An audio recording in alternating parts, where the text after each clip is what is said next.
The Sad Fate of Gary Cooper. What happened to Gary Cooper? Gary Cooper was one of the giants of movies' golden age. For many years, starting in the silent era, he was one of the most popular leading men in Hollywood. He appeared in over 100 movies, in a variety of genres, and was renowned for a restrained, natural acting style which nevertheless allowed him to portray deep-felt emotion. He was nominated for the Best Actor Academy Award on 5 occasions, winning twice, for Sergeant York and High Noon, and he also received an honorary award from the Academy in 1961. He was placed by the American Film Institute at number 11 on their list of the greatest male stars of all time. Gary Cooper was born Frank James Cooper, on May 7, 1901, in Helena, Montana, the second of 2 sons. His parents were from England and his father had become a lawyer and later a Supreme Court justice in Montana. When Frank was 6, his father bought a 600-acre ranch outside Helena, where Frank and his brother were brought up, but his mother was anxious that her 2 boys should have the benefit of an English school education. So when Frank was 9, he was sent to join his elder brother Arthur at private school in Dunstable, Bedfordshire, England. With the outbreak of war in Europe in 1914, they were brought back and Frank continued his schooling in Bozeman, Montana. Frank was too young for the armed forces and he spent his spare time during the war years working on the family ranch, becoming an expert horseman in the process. After high school, he attended Grinnell College in Iowa, where he tried, unsuccessfully, to join the drama club. He had a gift for drawing cartoons and caricatures and became well known for his work in the school magazine. When he left college, he tried to find work in LA as a political cartoonist but ended up as a curtain salesman. He met up with friends from Montana who had found work as stunt-riding cowboy extras at a nearby movie studio. The money was good and Frank, a gifted horseman, soon joined in. During 1925 and 1926 he worked regularly as a stunt rider and he soon got to know movie casting agents, including Nan Collins, who agreed to work on his behalf. She it was who suggested he change his name from Frank to Gary, after her hometown of Gary, Indiana. In 1926 he was given a small part in Lightnin' Winds, starring Eileen Sedgwick, and his good looks and easy, natural style got him noticed. It was followed in the same year by the winning of Barbara Worth with Ronald Colman and Vilma Banky, after which he was offered a long-term contract with Paramount Pictures. After that his rise to fame was rapid. He had an affair with the uninhibited Clara Bow, who helped him get a walk-on part in her latest movie, It, in 1927, after which he had his first Western starring roles in Arizona Bound and The Last Outlaw. In the same year he appeared again with Clara Bow in Wings, one of the most famous films of the silent age, and the first movie to win an Academy Best Picture award. When the talkies era began, Cooper was ready. His first speaking role was in The Shopworn Girl in 1928 and his voice and delivery endeared him to the fans. He then had a major success in the talkie The Virginian in 1929, which included one of the first movie catchphrases, "When you call me that, smile," delivered by Cooper to Walter Houston. His rise to fame was then extremely rapid. He was a tall man with handsome features, and his slow, soft-spoken way of speaking made him immensely popular, particularly as Paramount partnered him with some of the great movie beauties of the day, such as Marlene Dietrich in Morocco in 1930, Claudette Colbert in His Woman in 1931, and Tallulah Bankhead in Devil and the Deep in 1932. Cooper's career continued to prosper. He first appeared in Hemingway's A Farewell to Arms with Helen Hayes in 1932 and William Faulkner's Today We Live the following year.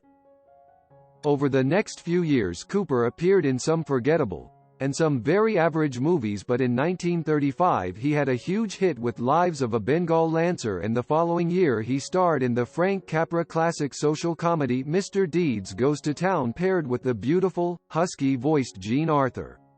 The movie was a major box office success and Cooper's position as representing the honest, all-American everyman was secured. It enabled him to secure an advantageous new contract with Sam Goldwyn by which he was to make 6 films in 6 years for $150,000 each, and which, crucially, gave him the freedom to also work for virtually any other studio he pleased. It appeared that he had scaled the heights of Hollywood fame, but the best was yet to come. He won the Academy Award for Best Actor for his portrayal of Alvin York, the pacifist-turned-war hero in Sergeant York in 1941.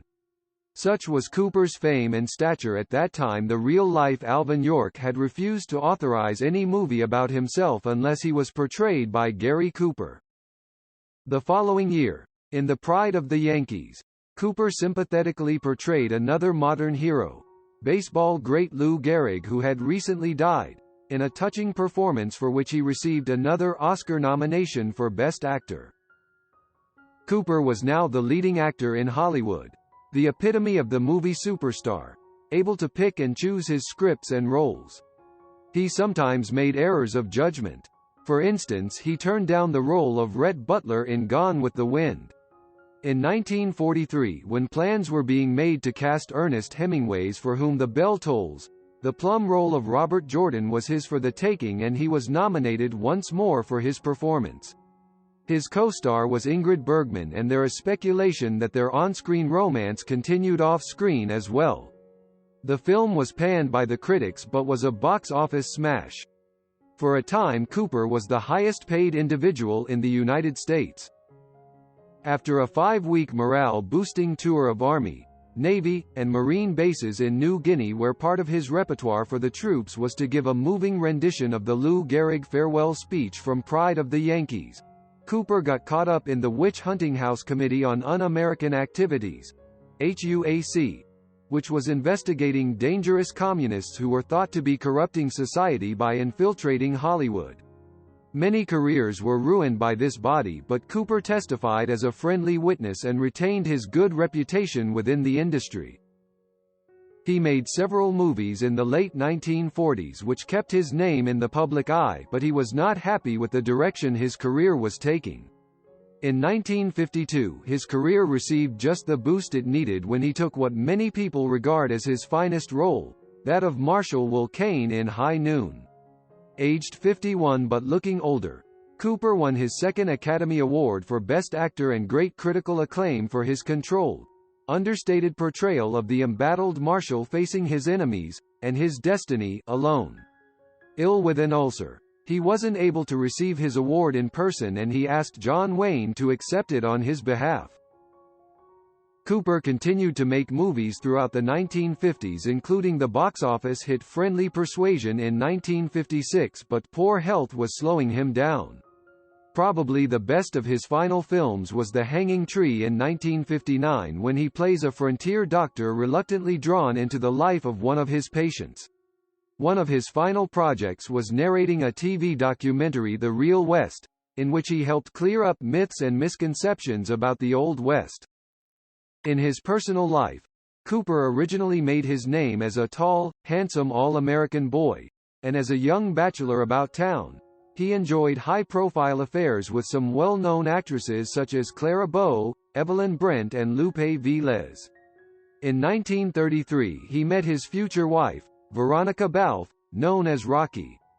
12 years his junior, she was an ex-actress, the daughter of a wealthy New Yorker. They married in December 1933, and Cooper almost overnight changed his image from party-going bachelor to sensible married man. However, during his marriage Cooper had affairs with some of his leading ladies such as Marlene Dietrich, Grace Kelly, and Patricia Neal. It is believed that Neal had an abortion in 1950, since fathering an illegitimate child in those days could destroy an actor's career. Because of his high-profile affair with Neal, Cooper and his wife separated between 1951 and 1954 but then reconciled, and remained close until his death. In April 1961, a terminally ill Cooper was awarded a special Career Achievement Award by the Academy, which was accepted by his friend James Stewart, who was close to tears at times. A month later, on May 31, 1961, Gary Cooper died of lung and prostate cancer in Los Angeles, California. He was only 60. Rest in peace Gary Cooper. Goodbye legend.